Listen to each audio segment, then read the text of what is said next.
I guess the other question I would have for you is on the Lynch thing yesterday. A lot of people, it's funny, we all sit there, we hear the same thing, and everybody's got different takeaways. A lot of people were like, Lynch just said it. Aiyuk ain't going anywhere. Okay. And a lot of the people in the room had that take. Like, he loves Aiyuk. He said that he would, that he doesn't anticipate Aiyuk not being on the team on Sunday. But he didn't do what he did the year before with Bosa, where I literally asked him, is there any scenario in which you would trade Nick Bosa? And before I could even get the word Bosa out, he's like, no, he's here. And he's like, he's like, no, he's here. End of story. Next. He's like looking around. He looked away from me after he answered the question and was like, on to the next one. Like, there is no scenario where Bosa will not be here. He didn't do that yesterday with Brandon Aiyuk. He was asked if he would give. What was the question he was asked? If he would give Aiyuk. He was asked if he gave the agent permission to seek a trade. And he said, I don't want to talk about that. That's where he shut it down, right? Which is like, he said he didn't want to talk about it. Then he answered some questions. And you just, and I said this yesterday about the agent, Ryan Williams, because he shut down a few of those Aiyuk has demanded a trade tweets claims. Right. But the second you comment on stuff, then it's apparent when you don't comment on stuff also, right? And I think one thing that's been very clear is that there's a very clear line of communication between John Lynch and Aiyuk and his agent. I think Ryan Williams, the agent, and I think everything's on the table. I think they know what the Niners would do, who they would trade him for, if they would trade him. They know what they'll be willing to offer. And I don't think he ever demanded a trade. It doesn't make any sense. But I do think it makes sense if the agent has a good relationship with John Lynch to say, hey, John, we want to go see what our value is. And from Lynch's perspective, if he doesn't think that there's many teams out there that would trade a first for Aiyuk, it does give the Niners leverage to allow the agent to go find out what's out there. Because if he doesn't find anybody or doesn't find two teams willing to trade a first, they lose leverage with the Niners. If he goes out there and he's like, I got 5 teams that would trade you a first, John.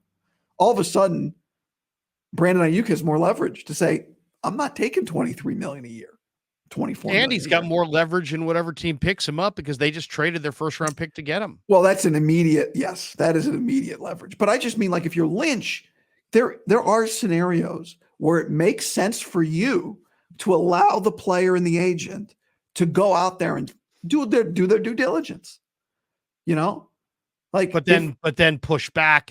But then the agent pushes back on the 49ers are shopping him kind of narrative. Cause then if you're shopping him now, suddenly it's like, oh, the Niners are in a tough spot and they have to move him. Lynch wants the entire league to think that they can sign him. They could trade him. They can do whatever they want with him. And they're ready to do any of those options. If the whole league thinks they can't sign him, they have to trade him, then you don't get as good of offers. I do think they can sign him. I'll tell you a couple things I've not changed my mind on, but 2 things I'm thinking about a little differently. One involves you in the last week. Number 1, my prediction right after the Super Bowl was the most likely outcome was that Brandon Aiyuk plays this year on his 5th-year option without an extension. I think that's not an option, but go ahead. Listening to John Lynch talk yesterday, it was very clear because the previous press conference after the Super Bowl, he said, he could play on his 5th-year option. Yesterday, it was very clear. If he's staying, they are extending him. Okay. So that's one thing I don't think the same way I did a week ago. The second thing is, I thought you were a little conspiracy theory guy when you said after Brock's interview with Pat McAfee, well, it's kind of weird the way Brock's talking about him.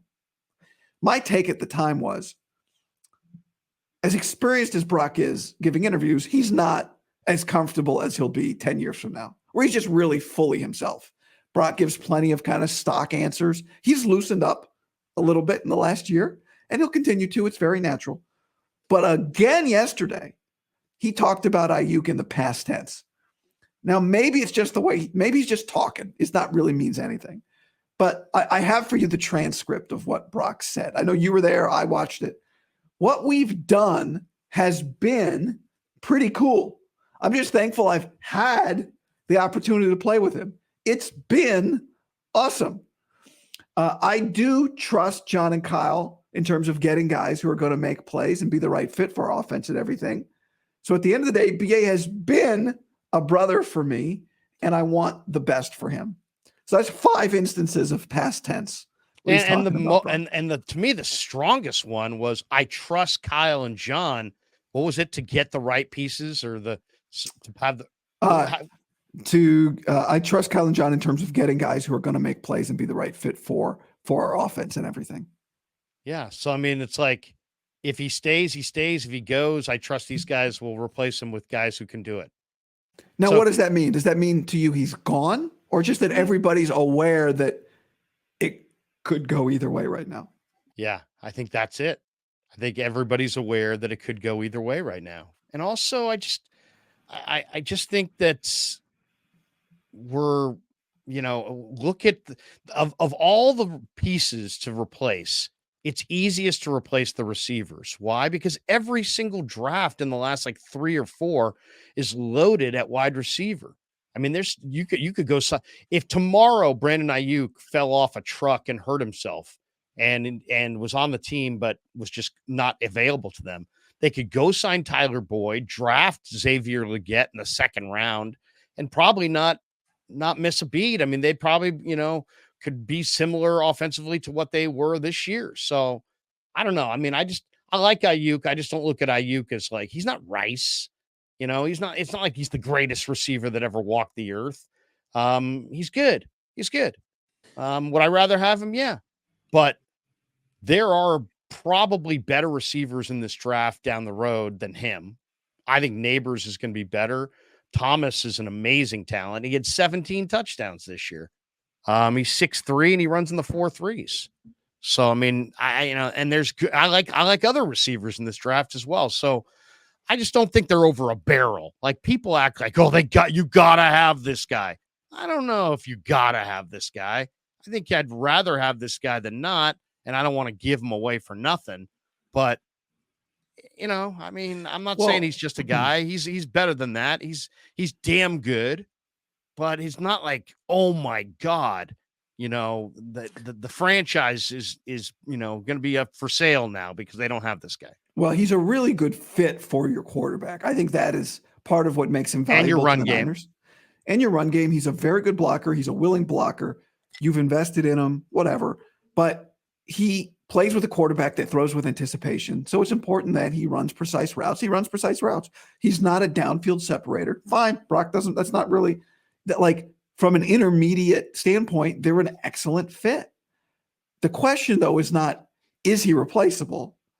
The question is, the lottery question is, will you pick the right guy to replace him? And that's where the risk is, because if you're trying to win a Super Bowl this year, which you are, if that guy gets the Aiyuk treatment, then he doesn't really help you this year. He helps you in 2-3 years. Okay, fine. And it's not a spot where you can be like, well, we'll just draft 5 receivers. No. You're only going to keep 5 or 6 on your roster. One's going to be Debo. One's going to be JJ. Lots of people down there, and we'll get into this later, think McCaffrey's brother could be in this mix. But that's another one too. It's like, how many receiver spots are you going to have? And are you going to bring in McCaffrey's brother? I mean, I don't know. I mean, this all kind of comes together. It makes let's just say this. There's some uncertainty whether Aiyuk's coming back at a time when there's a lot of freaking options out there, and they could make a number of moves and move this wide receiver room around, and change the focus of the team, from to make it even more of a running team. I don't know. I love Brandon Aiyuk as a player. I would like to see him stay, but there's this cap issue. It's not just, hey, they could replace him. They could replace him and alleviate a big part of their cap problems. I think from a receiver standpoint, that can take care of itself in a couple of years. I mean, Debo becomes very cheap after June next year to cut or trade. Not it may be that they really like maybe Kyle looks at this like Debo, I got like 3 more years of Debo. He may look at it that way, right? Like, no, guys. Like, but He the loves reality is Debo. Brandon is the youngest of their skill group, right? Yeah. Like He's their best weapon. He should be the most likely. Well, what was the stat though that you had last year? Yards per play goes down like by 2 yards when Debo's not on the field. Remember that stat? Yeah. But so I mean, I think Aiyuk's their best weapon, but who's their best weapon going forward, especially off of the way they used CMC this year? I'd say it's Aiyuk. Yeah, Aiyuk is definitely the guy who should be most likely to be like when Brock Purdy looks back at his 12-year Niner career, the guy he played the most with is Brandon Aiyuk. So we're at a fork in the road where Brandon's either gone or he's the longest tenured teammate at Brock Purdy's Ring of Honor speech. Okay. What else? You didn't really say your takeaway on Brock's dialogue in the past tense. Do you view that as just Brock just doesn't know what he's talking about and just is kind of talking? Or do you view that as Brock knows that there's, that because he has talked about him twice in the past tense, and he did kind of voice instead of saying, hey, he could have said, that's my guy. I gotta have my guy. He's not saying that. He's like, right. I believe in John and Kyle to find guys that fit our offense, which sounds like I've been told this guy may be on the move.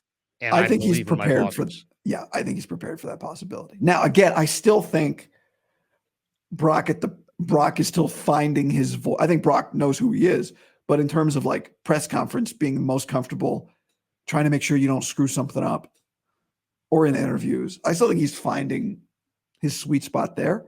So it could be that. It could be partly that. But to answer the question, I think he knows that it's a possibility that Brandon Aiyuk is not on the team. Mm. Now, that is different than why is everything past tense? Like, he's not talking about him like it's a possibility. If we took what he said literally, we'd be like, he's talking about him like he is Gone. Which I think that's still TBD. I don't think he's gone. So, but I think I think they, as like their own little ecosystem, are very aware of the options that are on the table. Remember last year, Larry, Aiyuk like Instagrammed or tweet. They didn't pick up his 5th-year option until the last minute, and Aiyuk admitted to getting a call from his agent like the weekend. It was either during the first round or the second, something. I don't remember exactly. I got to go back and look. But like kind of get his heart jumping a little bit, going, sheesh, like I thought everything had just changed. And he was just calling to check in. So I think they were open to trading him last year as well. And it didn't happen. I've been told by people who know Brandon that he just loves fucking with people, and that he's just, that he wants to be a Niner. He really wants to be a Niner. TJ Hushmanzada went on 95.7 the game yesterday. He said he's been working out with them. He wants to be a Niner. But then there's that report that he wants to get paid more than he wants to be a Niner, that he wants to get the big bag more than he wants to be a Niner. He'll if he's a Niner, he'll get the big bag. He'll get a big bag, but he may not get the biggest bag. No, maybe not the biggest bag, but Bosa got the big bag. Debo got the big bag. He'd get the big bag. Like, maybe not the biggest bag, but he'd get the big bag. But if it was one or the other, if it was like, hey, man, you could be a Niner for 23.5, but you could be a Charger for 30. It sounds like he'd rather have the 30. He doesn't get, first of all, it's not his choice. Right. Do you want to be a Niner for 14 this year and then 25 next year and then 25 the next year and then 27 or not? Like, it's not his choice. We could tag you. We could, that's what the Niners are saying. They would not tag him, but, and I agree. Like, I think if I were in his spot, I'd love fucking with people too, but they did wait until the last minute to pick up his 5th-year option. Like, that did happen. All the other 5th-year options were picked up, and except for Aiyuk's, maybe somebody else's. I don't remember, but that did happen, right? And why? You wonder if he's got residual bitterness over that.